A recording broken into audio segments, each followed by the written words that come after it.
So now that you've come out of your large 3,500 square foot home and you're moving into something that's probably 800 to 1,000 square feet, you're kind of wondering, what do I do with all my stuff? Trust me, 2,500 square feet of furniture does not fit in 800 square feet of apartment. It never will. So you're going to want to find out, where's my storage? Now, most condominiums will have a locker set up. So you'll have your own assigned locker, something that you want to see before making a decision to buy a condominium. Find out how much space the actual cage is, and you'll see that there is actually there is fencing on the top on all the way around here to give you some real privacy around your unit.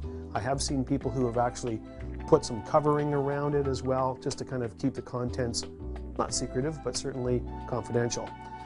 You want to find out, this is maybe where you keep your Christmas tree, etc. So the locker is a very important part of your condominium purchase. Okay, so a lot of the apartments are going to have a couple of different versions of the balcony.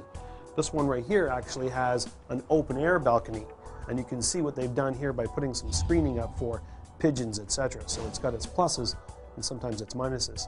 In some cases, some of the condominium corporations will allow you to screen them in and possibly even glass them in. Or you might be able to find a condominium that's actually got a solarium-based unit out here. Now, they tend to act as offices and second bedrooms, etc. But this one gives you that open air feeling, that backyard, your balcony, your deck. The only thing is that many condominium corporations actually have some restrictions. Some about the types of furniture that you put out here, and more importantly, about barbecues, gas, propane, or some kind of electric barbecue that's out here. They may have some stipulations around it, and you may find yourself in a little bit of hot water if they catch you with the smoke coming off of your balcony. But when you have it open like this, which not every building does have, it does give you the benefit of just that big breath of fresh air.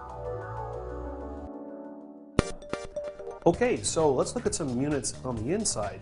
One of the most important features that we're going to look at is whether it has ensuite laundry. You've been used to, in your home, being able to go to a main floor laundry room or downstairs or upstairs and do the laundry. Well, in many cases, these condominiums do have ensuite laundry facilities. In a room like this, it actually has double duty because it is actually much more storage space as well. You can see a pantry, wine rack, etc. that's been set up here. The good news about these units is that you control all of your own engineering as well. So in the case of a fuse panel, it's right en suite as well. So if you blow a fuse, you can actually change it on the fly. Also, you can control your own heat and air conditioning in these units. Depending on the age of the building, you may want to do some updating. So if you found the perfect building, but you weren't happy with things like the kitchen or the bathroom, you can do modifications on the inside. As a matter of fact, there's kind of a rule of thumb in condominiums that everything from the first layer of paint in belongs to you, so that you should be entitled to do things like renovations, modifications to your home. Now, what happens in many cases is that we do suggest that you work in conjunction with the condominium corporation, the people that actually run the building. Reason why is if you're going to bring trades in and you're going to do things like tear up the floor and put in new ceramics, or you're going to do a backsplash or some new cabinets, etc., they're going to need access in and out to be able to kind of get that work done, and deliveries to make sure that all of the product that you're putting in is good as well. Many of these condominium corporations actually love the fact that you're making these updates because you're really showing a pride of ownership, and that's what they really need in every one of these buildings. Keep in mind, you're part of a community here, and the more people who kind of care about their units, the better it is. So you can see here, this is not an original kitchen, and many of the updates at this point really modernize this unit. Another good idea, if you're considering a condominium apartment, is space and furniture placement. You're probably in a nice size home, as we talked about, 2,500 to 3,500 square feet, or possibly even more. And all that furniture is not going to fit in 800 to 1,000 square feet. So an idea is, let's get the measurements of rooms like dining rooms and living rooms, etc., bedrooms, and find out what we can use the best pieces from our current home and put them and situate them here. What you don't want to do is fill the rooms with furniture. You want to find the pieces that make it very homey, very comfortable, very your own. No family move would be complete without the family pet. So let's chat a little bit about family pets and condominium lifestyle.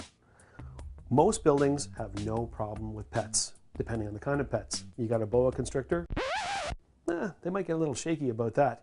but typically a family cat or a dog is fine in most condominiums. What you do have to check out, however, is the fact that some condominiums have a pound ratio.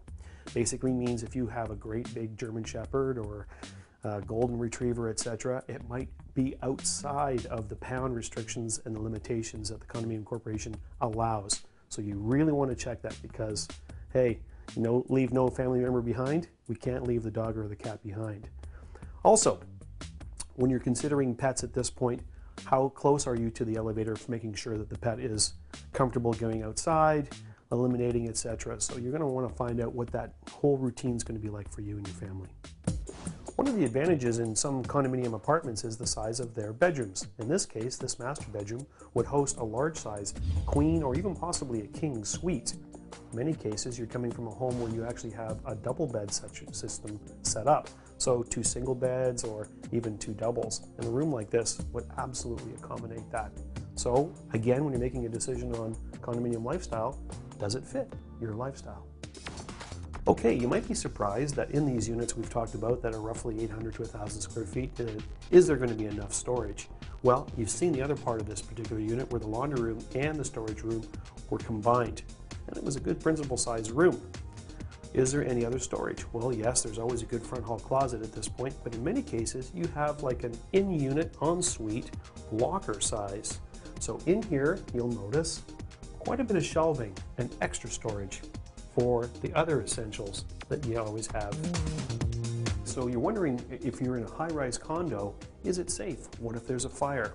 In many cases, one or more of these exits are available on the floor, and they do have a staircase that goes right down to the lobby. If you're concerned about that, in many municipalities, the fire trucks, the ladder trucks, actually will go up as high as the 8th floor to be able to evacuate you safely.